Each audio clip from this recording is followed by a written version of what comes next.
কথায় আছে না, অতি আনন্দ ভালো না। ফুল ভিডিও দেখলেই বুঝতে পারবে কেন বললাম। এই মহারানীর ছিল জন্মদিন, ট্রিট দেবে বলে রেস্টুরেন্টে নিয়ে যাচ্ছিল। পাকা ড্রাইভার বলে হেলমেট পরে আমার সেফটি কিন্তু আমি ঠিকই নিয়েছি।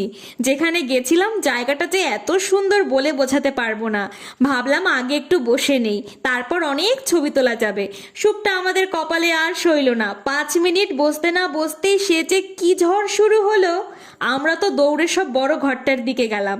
কারেন্ট নেই, মুষলধারে বৃষ্টি, সাথে আবার বাজ পড়ে যাচ্ছে। তখন অলরেডি 9টা বেজে গেছে।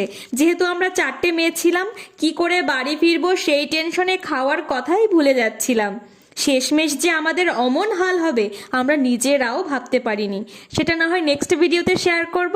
আজ তাহলে আসি, দেখা হচ্ছে কাল।